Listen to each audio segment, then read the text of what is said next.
नमस्कार मंडळी. तर मी गेले होते वाराणसीला. वाराणसीचा व्हिडिओ अपलोड करायला थोडासा लेट झालाय, बट ऑफिसच्या कामामुळे जसा वेळ भेटेल तसा व्हिडिओ एडिट केला आणि तुमच्यापर्यंत पोहोचवलेला आहे.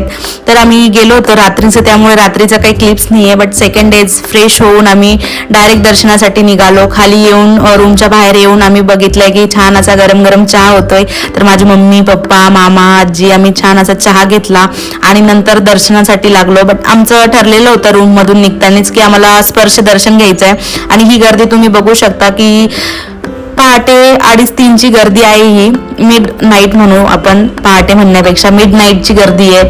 आणि ह्या एवढ्या गर्दीमध्ये आमचं स्पर्श दर्शन होणं पॉसिबल नव्हतं.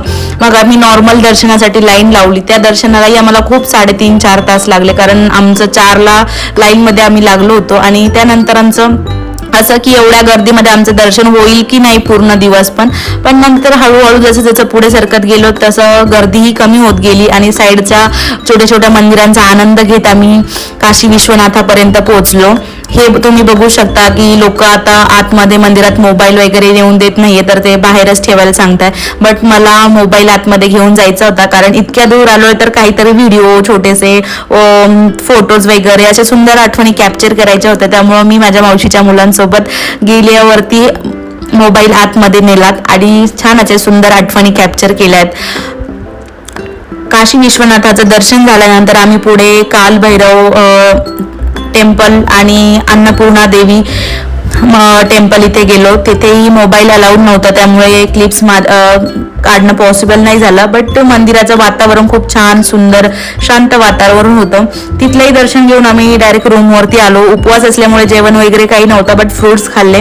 नंतर थोडा आराम केला आणि संध्याकाळी काशी विश्वनाथाच्या मंदिराचं पुन्हा एकदा कॉरिडोरच्या साईडने दर्शन घेऊन आम्ही गेलोत गंगा आरतीला. तर तुम्ही बघू शकता की हे कॉरिडोरच्या साईडचा व्ह्यू आहे. हा खूप सुंदर आहे, जो इंस्टाग्रामवरती ट्रेंडिंग आहे.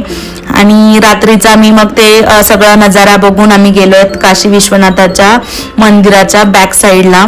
हे बॅक साईडचं आहेत आणि तिथून आम्ही डायरेक्ट गंगा आरतीला गेलेलो आहोत. तर गंगा आरतीलाही आम्हाला माहिती नव्हतं की खूप नंबर असतात. तिथे लोक ऑलरेडी 4-4:30 ते 4 पासूनच येऊन बसलेले होते नंबरसाठी, का तर जवळून आरती बघायची होती, त्यांना जवळून फील घ्यायचा होता. बट हा संपूर्ण प्रवास माझ्यासाठी खूप स्पेशल होता, मेमोरेबल होता. भक्ती, शांतता, गर्दी, मजा, बोटिंग, आरती आणि फॅमिलीसोबत घालवलेले खूप स्पेशल मोमेंट होते. तर हा होता माझा वाराणसीचा प्रवास.